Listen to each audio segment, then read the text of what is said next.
Hello friends, ఎలా ఉన్నారు అందరూ? నేను బాగున్నాను. పిల్లలకి ఎగ్జామ్స్ అండి. 3 డేస్ అవుతుంది వీడియో షూట్ చేయడం లేట్ అయింది.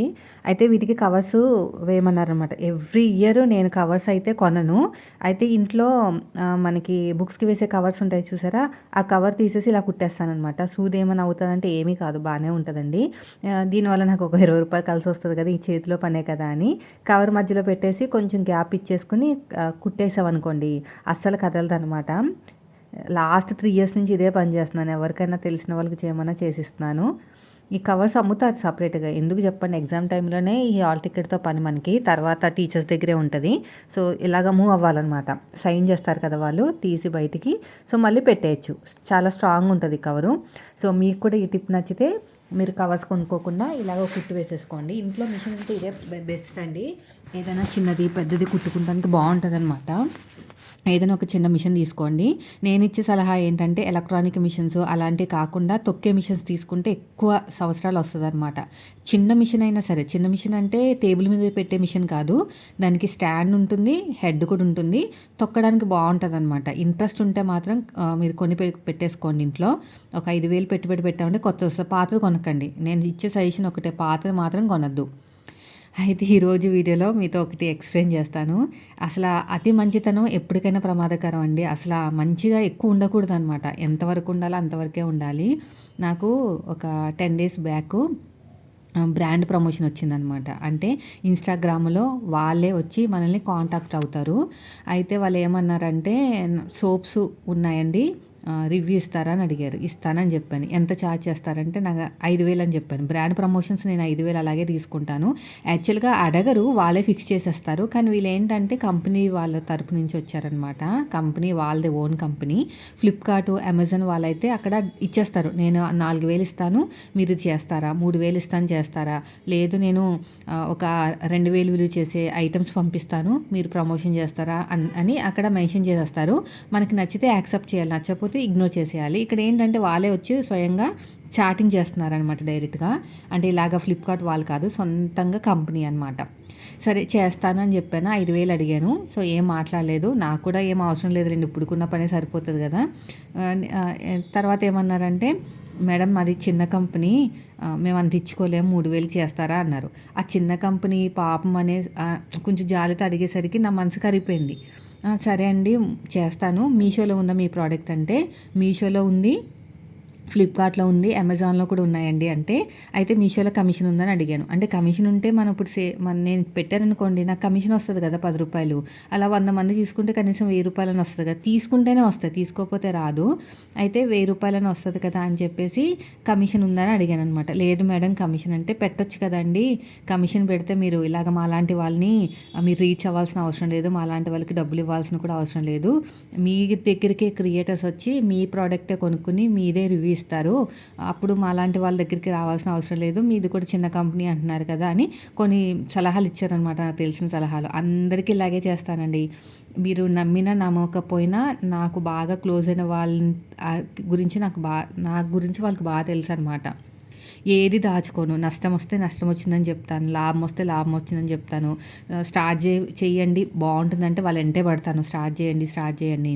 లేదు అంటే వద్దులేండి డ్రాప్ అయిపోయింది, నాకే నష్టం వచ్చింది అని చెప్తాను. నష్టం వచ్చిన తర్వాత చెప్పిన తర్వాత మళ్ళీ లాభం వచ్చిందనుకో మళ్ళీ చెప్తాను. ఫర్ ఎగ్జాంపుల్ ఇదే కారణం. ఇప్పుడు ఇది ఉంది కదా! ఇది నాకు ఫస్ట్‌లో నష్టం వచ్చినట్టు అనిపించింది రిటర్న్స్ రావడం వల్ల. నేను తెలిసిన వాళ్ళని అడిగాననమాట. మీరు మాత్రం స్టార్ట్ చేయకండి, ఇప్పటికే నాకు లాస్ వచ్చిందని.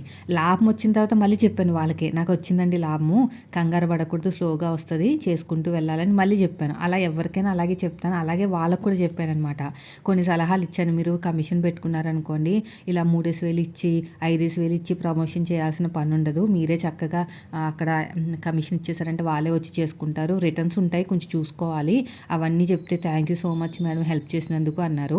అయితే తర్వాత ఇంకొక 2 రోజుల తర్వాత అడ్రస్ పంపండి మేడం, నేను పంపిస్తాము ప్రొడక్ట్స్ అన్నారు. సరే అండి, మీషోలో ట్యాగ్ చేస్తాను. మీషో అయితే ఫ్రెండ్లీ బడ్జెట్, ఎందుకు మన వాళ్ళకి బాగా కనెక్ట్ అవుతుంది. ఫ్లిప్‌కార్ట్, అమెజాన్ అంటే కొంచెం దూరంగా ఉంటారు. నేను మీషోలో ఉన్న ప్రోడక్ట్‌కే ప్రమోషన్ చేస్తాను, నాకు కోడ్ పంపించండి, ఐటెమ్ కూడా అన్నారు. అతనికి అర్థం కానట్టుంది ఆ కోడ్ అంటే ఏంటో.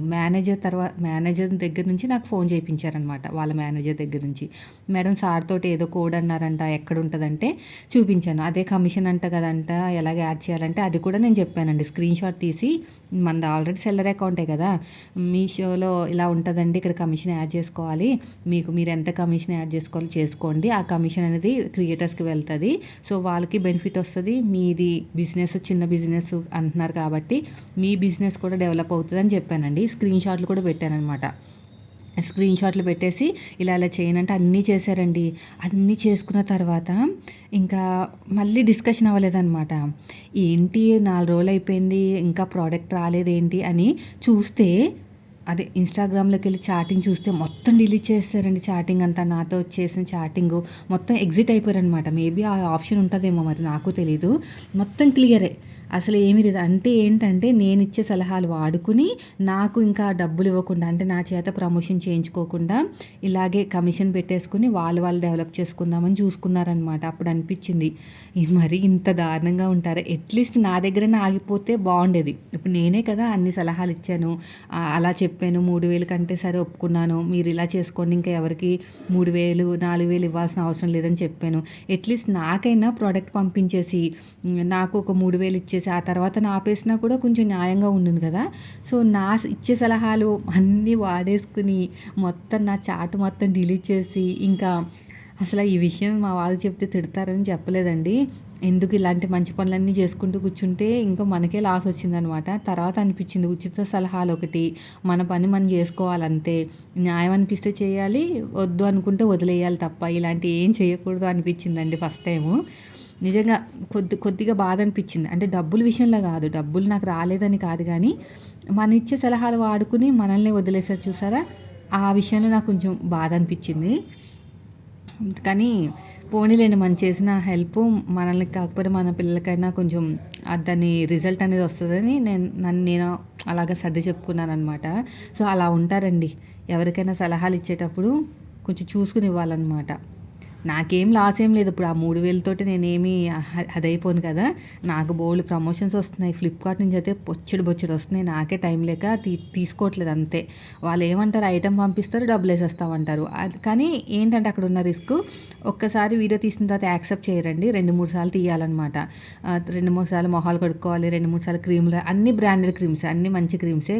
అది యాక్సెప్ట్ చేసే ముందు నేను యూట్యూబ్‌లో వెతుకుతాను. ఎలా ఉంది రివ్యూని. అందరు బావుందంటేనే యాక్సెప్ట్ చేస్తాను. సో, అవేంటంటే 2, 3 సార్లు వీడియో పెట్టాలి ఒక్కొక్కసారి. ఒక్కొక్కసారి ఫస్ట్ టైమే యాక్సెప్ట్ చేస్తారు. ఇంకోసారి చేయరనమాట.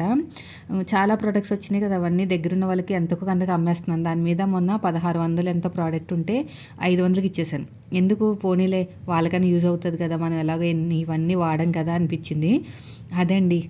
అతి మంచితనంతోటి 3,000 పోగొట్టుకున్నాననమాట. డబ్బు కాదు గానీ అక్కడ మ్యాటరు ఒక హెల్ప్ చేసే వాళ్ళకి మోసం చేసినట్టే కదా! ఇప్పుడు నేను వాళ్ళకి హెల్ప్ చేసినట్టే కదా!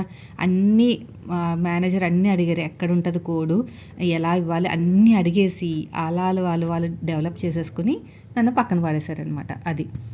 ఇక్కడ చూడండి ఎన్ని ఫోల్డింగ్ చేస్తున్నానో. ఏమనంటే మళ్ళీ అన్నానంటారు, గొడవ అవుతది తప్ప అంటే మీకు అంటే ఒక సిస్టర్ అడిగారు మంచి సపోర్ట్ ఉంటదక్క ఇంట్లో అని. సపోర్ట్ అనేది ఓన్లీ ఓవరాల్‌గా ఉంటదండి. ఏం చేసినా కూడా ఏమనరనమాట. కొంతమంది ఉంటారు కదా హస్బెండ్‌లు ఈ పని చేయొద్దు, ఆ పని చేయొద్దు, కెమెరా ముందుకు రావద్దు. అది తప్ప మిగతాదంతా కూడా ఏమి హెల్ప్ ఏముండదు. అక్కడ పైన చూసారు కదా ఫోన్ చూసుకుంటూ కూర్చుంటున్నారు. ఆ టైంలో ఇలా ఫోల్డింగ్ చేసుకొని, ప్యాకింగ్ చేసుకొని, స్కానింగ్ చేస్తే నాకు ఈ హాఫ్ అన్ అవర్ సేవ్ అవును కదా! ఈ హాఫ్ అన్ అవర్‌లో ఇంకొక ఏదైనా వీడియో పెట్టుకునేదాన్ని. స్టిచ్చింగ్ వీడియో అయినా సరే లేదంటే కటింగ్ ఏదైనా పెట్టుకునేదాన్ని కదా! ఇప్పుడు ఇవన్నీ నేనే చేసుకోవాలి. అది మ్యాటర్ ఇక్కడ. అసల నేను చేసినంతగా కనీసం ఒక 20% అయినా చేసుంటే మాకు ఇప్పుడు లక్షలు సంపాదించుకునే వాళ్ళం అనిపిస్తది ఒక్కొక్కసారి. ఇక్కడ మంచిగా హార్డ్ వర్క్ చేస్తే రిజల్ట్ అనేది ఒకసారి కాకపోయినా ఒకసారైనా వస్తదండి. ఇప్పుడు నేను షార్ట్ వీడియో షూట్ చేస్తున్నాననమాట. ఇది షూట్ చేసి నేను ప్రమోషన్ చేసుకున్నాను అనుకో నా వీడియో నాకు మళ్ళీ నెక్స్ట్ ఇంకా వస్తాయి ఆర్డర్స్ అనేవి. కానీ కొన్ని రోజులు గ్యాప్ ఇస్తాను. మళ్ళీ ఇప్పుడు టైం వేస్ట్ అయింది కదా! ఒక 2 రోజులు గ్యాప్ ఇస్తే అప్పుడు మళ్ళీ ఆర్డర్స్ అనేవి వస్తాయన్నమాట. అలాగా ప్యాకింగ్ చేసేసుకొని కవర్స్‌లో పెట్టేస్తే చక్కగా నాకు ఎంత టైం సేవ్ అవుతదో. ఎంతోమంది బాగానే సంపాదించుకుంటున్నారు. అంత ఈజీగా ఏం డబ్బులు రావట్లేదు కానీ హార్డ్ వర్క్ చేసుకుంటున్నారు. ఒక్కదానే చేయాలంటే ఇబ్బంది అయిపోతుంది ఇవన్నీ కూడా. ఇవన్నీ మనం చేసుకుంటేనే డబ్బులు మిగులుతాయండి. ఇక్కడ నేను ఒక చిన్న ట్రిక్ చెప్తాను. తక్కువ లాభాలతోటి మీరు బిజినెస్ అనేది చేయాలన్నమాట. ఆ బిజినెస్లో ప్రతిదీ మీరే చేసుకుంటేనే మీకు లాభం అనేది ఉంటుంది. ఇప్పుడు కవర్స్ కోసం ఒక మనిషిని పెట్టడాలు అవన్నీ చేయకూడదు. అవన్నీ చేసామనుకోండి మనకి ఏం మిగలదు. నేనేం ఎంతకు అమ్ముతున్నాను, ఇది పర్ మీటర్ 100 రూపాయలు, 80 రూపాయలకి నేను ఇస్తున్నాను వాళ్ళకి. అంటే నాకు ఎంత పడి ఉంటుంది, ఒకటి 10 రూపాయలు పడుతుంది లాభం అంతే. అంటే ఒక దాంట్లో ఒక మీటర్లో 10, లేదంటే మొత్తానికి 3 కలిపి 25 రూపాయలు, 20 రూపాయలు వస్తాయన్నమాట. అంతే, ఇంక అంతకు మించి ఎక్కువ రావు. ఒక 10 ఆర్డర్లు వచ్చినాయి అంటే 10, 20లో 200 వచ్చినట్టే కదా. కొంతమంది ఎక్కువ వేసుకుంటారు. ఎక్కువ వేసుకుంటే మనకి ఆర్డర్స్ అనేవి తక్కువ వచ్చే ఛాన్సెస్ ఉంటాయన్నమాట. ఇలాంటప్పుడు మనకి ఎక్కడ టైం సేవ్, మనకి డబ్బు విషయంలో ఎక్కడ కాంప్రమైజ్ అవ్వాలి అంటే ప్యాకింగ్ల దగ్గర ఇవన్నీ పనులు మనమే చేసుకుంటే మనకి చాలా చక్కగా ఉంటుంది. కానీ నేను చేయటం వల్ల వేరే పనులు ఆగిపోతున్నాయి అనమాట. సో సపోర్ట్ అంటూ ఏది లేదండి. వీడియో షూటింగ్ నాదే, ఎడిటింగ్ నాదే, వాయిస్ ఓవర్ నాదే. ఇక చూసారు కదా, ఈ ప్యాకింగ్లు నావే, ఇదంతా నాది. ఇవన్నీ నేను ఇదివరకు మీకు వీడియోలో చూపించలేదు. ఇవంతా టైము మళ్ళీ నేను వాయిస్ ఓవర్ ఇవ్వాలి, మీరు ఏమైనా అనుకుంటారేమో అన్నట్టు ఇవన్నీ చెప్పాలా అని అంటారేమో అని ఇన్ని రోజులు నేను పెట్టలేదనమాట. ఇంతకంటే హార్డ్ వర్క్ చేసిన రోజులు కూడా ఉన్నాయండి. ఎర్లీ మార్నింగ్ 4 గంటలు లేసి ప్యాకింగ్ చేశాను తెలుసా. ఒకటే రోజు 30 ఆర్డర్స్ వచ్చాయి. అదే చెప్తున్నా మా వారికి, ఇదన్నా చేస్తుంటే బాగుంటుంది కదా, మీరు ఇలా ప్యాకింగ్ చేసేసుకొని స్కానింగ్ చేసేసుకోవచ్చు కదా, మంచిగా శారీస్ బిజినెస్ స్టార్ట్ చేసుకోవచ్చు. అవన్నీ ఫ్రాడ్లు అవుతాయి, అవ్వవు అనట్లేదు, కానీ మన వీడియోలో చెప్పుకోవాలి. దయచేసి ఫ్రాడ్స్ చేయకండి, ఒకటి తీసుకుని ఇంకోటి పంపించకండి అని మనం వాళ్ళకి చెప్పే విధానంగా చెప్పాలన్నమాట. నేను అలాగే చెప్పుకుంటూ వచ్చాను. నా దగ్గర ఏం మిగలదు, 10 రూపాయలే మిగులుతుంది. ఇప్పుడు ఆ 10 రూపాయలతోటి మీరు రిటర్న్ పెట్టారనుకోండి, నాకు 150 రూపాయలు పడుతుంది అని మన బాధలు చెప్పుకుంటే కనీసం ఒక్కరైనా కనకరిస్తారు మన బాధలను చూసి. అయ్యో, మనం రిటర్న్ పెట్టడం వల్ల వీడికి ఇంత నష్టం వస్తుందా, అసలు నేను ఒకటే చెప్తాను, మీరు కొనడం మానేనని చెప్తాను. మీరు చూస్తున్నారు కదా వీడియోలో, ఏదైతే చూపిస్తున్నానో అదే పంపిస్తాను. వీడియోలు చూసి మీకు నచ్చకపోతే కొనకండి, రిటర్న్ మాత్రం దయచేసి పెట్టకండి అని బ్రతిమలాడతాను అనమాట. రిటర్న్ పెట్టడం వల్ల 150 రూపాయలు నాకే పడతాయి, ఇంకేమీ లేదు. 150 రూపాయలు నాకు ఎక్స్ట్రా పడిపోతాయి అనమాట. ఐటమ్ వస్తుంది కానీ ఎక్స్ట్రా పడతాయి. ఫ్రాడ్ చేయొద్దని చెప్తాను. ఒకటి తీసేసుకుని ఒకటి పంపకండి, ఇది చేసిన పాపం మీకైతే ఖచ్చితంగా ఏదో ఒక రకంగా జరుగుతుంది అని నేను హెచ్చరిస్తూ మళ్ళీ వార్నింగ్ కూడా ఇస్తానన్నమాట. అలా చేసుకుంటూ రావడం వల్ల కొంచెం రిటర్న్స్ తగ్గాయి నాకు. స్కాన్ చేశారు చూసారు కదా, లేబుల్ దగ్గర ప్యాకింగ్కి రెండింటికి మనం కనెక్షన్ ఇవ్వాలన్నమాట. ఇవన్నీ యూట్యూబ్లో చూసే నేర్చుకున్నాను. ఇవంత నాలెడ్జ్, నాకు ఇలాంటి ఇష్టం, బాగా ఇంట్రెస్ట్. ఇలాగ నాలెడ్జ్ తోటి చేసుకుంటే మనకి యూట్యూబ్లో చూసుకుంటూ నేర్చుకోవాలి. మళ్ళీ వాట్సాప్ ఓపెన్ చేసేసి చేసుకుంటే పెద్ద గొప్ప ఏం లేదండి. ఇలాగ కొంచెం కొత్తగా నేర్చుకోవాలన్నమాట. నేర్చుకుంటాం అంటే ఇంట్రెస్ట్ కొత్తగా. సో అర్థమైంది కదా, నేను మంచితనానికి పోయి 3000 పోగొట్టుకున్నాను. ఆ పోయిన డబ్బుల కన్నా వాళ్ళు నాకు ఇట్లా చేసేదేంటని బాధ ఎక్కువ ఉండిపోయింది. ఇవన్నీ తెలుసుకుని చక్కగా వాళ్ళు డెవలప్ చేసుకున్నారు. ఇదిగో పిండి తీసుకొచ్చానండి, ఇడ్లీ పిండి, దోశల పిండి. ఇడ్లీ పిండి క్వాంటిటీ తగ్గించేశారు. అంటే బయట రేట్లు పెరుగుతున్నాయి కదా, కాస్ట్ అంతే పెట్టారు కానీ క్వాంటిటీ తగ్గించేశారు. ఇంకా నేనే టైం చూసుకుని కొంచెం పిండి రుబ్బేసుకుంటే బెస్ట్ ఏమో అనిపిస్తుంది. అప్పుడంటే వర్త్ అనిపించింది. 60 రూపాయలకి ఒక 4 రేకులు అయిన తర్వాత ఇంకా మిగిలేదు. ఇప్పుడు 3-4 రేకులు కూడా అవుతున్నాయి అంతే, ఇంకెక్కువ ఏం అవ్వట్లేదు. ఇంకా మనమే టైం చూసుకుని చేసుకుందామని. నిన్న మా ఫ్రెండు గోరింతాకు ఇచ్చిందండి, పెట్టుకున్నాను. అయితే ఇచ్చిన రోజున కాకుండా మర్నాడు పెట్టుకున్నాను. నిద్ర చేసింది కదా, సరిగ్గా పండలేదన్నమాట. దోశల పిండిలో తీసుకొచ్చి ఇడ్లీ పిండిలో కలిపేస్తాను. కొంచెం ఉంది కదా, దోశలు క్రిస్పీగా వస్తాయి అలా చేయటం వల్ల, చాలా క్రిస్పీగా వస్తాయి. ఇది దోశల పిండి అయితే క్వాంటిటీ చాలా ఎక్కువ అండి, మనం అసలు చూసుకోక్కర్లేదు అనమాట. ఇది కొనుక్కుంటేనే బెస్ట్. మనం దోశల పిండి కొనుక్కుంటేనే బెస్ట్ అనిపించింది. ఇడ్లీ పిండి అయితే వేస్ట్. ఊర్లో అయితే చాలా ఆకుందంట, కానీ ఇక్కడే దొరకట్లేదు, సిటీలో దొరకట్లేదు. మా ఫ్రెండ్ 10 రూపాయలకు పెట్టి కొనుక్కున్నట్టుంది, కొంచెం రుబ్బి తీసుకొచ్చి ఇచ్చిందనమాట. పాప నేను ఆ రోజు చుట్టాలు వచ్చారు ఇంటికి, నెక్స్ట్ డే వెళ్ళారు. మరి వాళ్ళని నేను పెట్టుకుంటే బాగోదు కదా, అంటే కొంచెమే ఇచ్చింది అంతే, ఎక్కువ ఏమి ఇవ్వలేదు. అయినా తన కూడా లేదులేండి. అందుకని చెప్పేసి నేను వాళ్ళ ముందు పెట్టుకుంటే బాగోదని ఫ్రిడ్జ్లో పెట్టేసి నెక్స్ట్ డే ఏమో చింతపండు కాకుండా నిమ్మకాయ పిండుకుని పెట్టుకున్నాను, కలర్ బాగా వస్తుందని. ఒకేలే, ఒక మాదిరిగా అయితే వచ్చిందిలేండి, పర్లేదు. కొన్ని ఆకులు పండుతాయి, కొన్ని ఆకులు పండవండి. టమాటా పచ్చడి చేసేస్తున్నా, మగ్గబెట్టేసుకుని మొత్తం అన్నంలోకి దోశలోకి వస్తుంది. గట్టిగా చేసుకుంటే అన్నంలో కూడా తినేయచ్చు కదా, అందుకుని. వీడియో నచ్చితే లైక్ చేయండి. అతి మంచితనానికి పోకండి నాలాగా. ఎంతవరకు ఉండాలో అంతవరకే ఉండాలి. వాళ్ళు ఏదో చేయమన్నారు 5,000కి అయితే నాకేంటి ఒప్పుకుంటే అయిపోను. 5,000కి లేదు, మాది చిన్న కంపెనీ 3,000 తీసుకొని అన్నారు. పోనీ 3,000 తీసుకుని మూసుకుని కూర్చోవచ్చు కదా. కొంచెం ఎక్కువ మాట్లాడాను, 3,000 పోగొట్టుకున్నాను. మంచి చేద్దామని చూస్తే చెడు ఎదురైంది. అలా ఉంటుంది. ఇది వేపుడు శనగపప్పు, ఇది నార్మల్ శనగపప్పు, పల్లీలు, జీలకర్ర,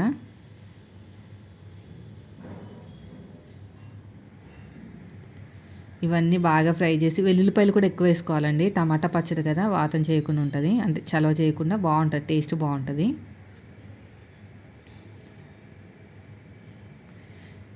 ఇంకా ఇప్పుడు శీతాకాలం వచ్చిందంటే కాలన్నీ చల్లబడిపోతాయి. మీరు ఏం చేయాలంటే కొబ్బరి నూనె అయినా సరే, కొబ్బరి నూనె కాదు, అదే మనకి ఆయిల్ ఉంటుంది కదా, కుకింగ్ ఆయిల్లో వెల్లుల్లిపాయలు దంచి వేసుకుని మరగబెట్టుకుని ఆయిల్ అనేది కాళ్ళకి రాసుకుంటే చాలా బాగుంటుంది. కొబ్బరి నూనె కూడా రాసుకోవచ్చు అనుకుంటా, ఏ ఆయిల్ అయినా పర్లేదు. దీంట్లో నేను టమాటాలు వేసేసాను. ఈ టమాటాలు వేయగానే చాలు మొత్తం స్ప్రెడ్ అయిపోతుందండి, మనకి స్టవ్ అంతా పాడైపోతుంది అనమాట. ఇప్పుడే కడిగాను శుభ్రంగా. ఒక 10 నిమిషాల పాటు అలా వదిలేస్తే మగ్గిపోతుంది. చింతపండు వేసుకుని మగ్గపెట్టుకోవాలి. చూద్దాం మగ్గిందో లేదో. స్కూల్కి టైం అయిపోతుంది. ఇదేమో ఫ్రై కొంచెం మాడింది, పల్లీలు అవి మాడిపోయినాయి, అయినా ఏం పర్లేదు, టేస్ట్ బాగానే వచ్చిందిలేండి. ఇప్పుడు ఉప్పు, చింతపండు, ఇంకా కొత్తిమీర, పుదీనా ఖచ్చితంగా వేసుకోవాలి, అప్పుడే టేస్ట్ బాగుంటుంది. ముక్కల కింద కట్ చేయాల్సిన అవసరం లేదండి. ఎంత మట్టి వచ్చిందో, మార్కెట్లో తీసుకున్నా, అది దీంట్లో బుక్ చేయలేదు. అసలు 10 సార్లు కడిగానండి బాబు. వర్షాకాలం కదా, అలాగే ఉంటుంది మట్టి మట్టిగా. శుభ్రంగా కడిగేసి కొంచెం గాలిగా ఆరబెట్టి అప్పుడు డబ్బాలు వేసి పెట్టాను, లేదంటే కుళ్ళిపోతుంది కదా అంతా. బాగా మగ్గ పెట్టేసుకోవాలండి. చింతపండు వేసాను, మరీ ఎక్కువ వేసినా కూడా మా వాళ్ళు తినరు, పుల్ల పుల్లగా ఉందని. దీన్ని మిక్సీ పట్టేసి తాలింపు పెట్టేయటం. అన్నం వండేసాను, దోశలు కూడా తర్వాత వేసాను, అది వీడియో షూట్ చేయలేదు ఇంకా. అప్పటికే స్కూల్కి టైం అయిపోతుంది అనమాట. వీళ్ళకి ఎగ్జామ్స్ కదా, చదవలేకపోతున్నారు. పొద్దున్నే లెగిసి చదివిస్తున్నాను. పొద్దున్న లెగిసి చదివిస్తుంటే ఏమవుతుందంటే వాళ్ళకి లేట్ అయిపోతుంది అనమాట, ఆ చదువుతూ కూర్చునేసరికి. ఇంకొక ఎగ్జామ్ ఉందండి అంతే, రేపు తెలుగు, సోషల్ ఉంది. ఈరోజైతే జీకే, కంప్యూటరు ఏవో ఉన్నాయి 3, అవన్నీ చదివించేశాను. పిల్లలు స్కూల్కి వెళ్ళినంత వరకే నేను ఏం పని చేసినా కూడా, వాళ్ళు ఒక్కసారి స్కూల్ నుంచి వచ్చారంటే మాత్రం నాకు ఫుల్ వాళ్ళతోనే సరిపోతుంది. ఎగ్జామ్ టైంలో అయితే ఇంకా చెప్పక్కర్లేదు, వాళ్ళ వెనకాలే ఉండాలి. గొంతంతా నొప్పి వస్తుంది అరిసి చదవండి చదవండి చదవండి. ఇలా బాగా మగ్గబెట్టేసుకుని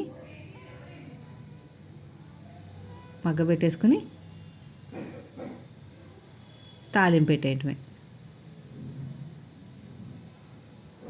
తాలింపు కోసం నేను ఆయిల్, జీలకర్ర, ఆవాలు, వెల్లుల్లిపాయలు, అంతే.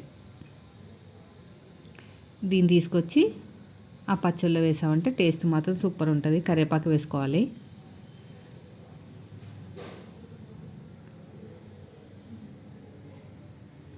కరివేపాకు అంతే, ఇవి వేసుకుంటే సరిపోతుందండి. ఇదండి ఈరోజు వీడియో. నచ్చితే మాత్రం లైక్ చేయండి. సో మీరు కూడా ఉన్నంతలో వర్క్ చేసుకోండి. ఏది వస్తే అది, ఏది కనిపిస్తే అది. ఆన్లైన్లో ఇంట్లో ఉండే ఏదైనా సరే జాబు కంటిన్యూగా చేస్తూ ఉంటే మీకు సక్సెస్ వస్తుంది. ఇది వెల్లుల్లిపాయలు, ఎండుమిరపకాయలు, తర్వాత కరివేపాకు. ఈ కరివేపాకు వేయాలంటే భయం, మొత్తం స్ప్రెడ్ అయిపోతుంది. ఇప్పుడే క్లీన్ చేసుకున్నాను, మొత్తం అంతా స్ప్రెడ్ అయిపోతుంది. మూత పెట్టేసుకుని మనం తాలింపు పెట్టుకోవాలన్నమాట. ఇలా చూడండి, కరివేపాకు వేసేసి వెంటనే మూత పెట్టేస్తుంది, అటు మొత్తం స్ప్రెడ్ అయిపోతుందని దీంట్లో వేసామంటే సరిపోతుంది. సో రేపటి వీడియోలో మళ్ళీ కలుద్దాం. మీరు మాత్రం అతి మంచితనంతో ఉండకండి. నాలా మోసపోతారు.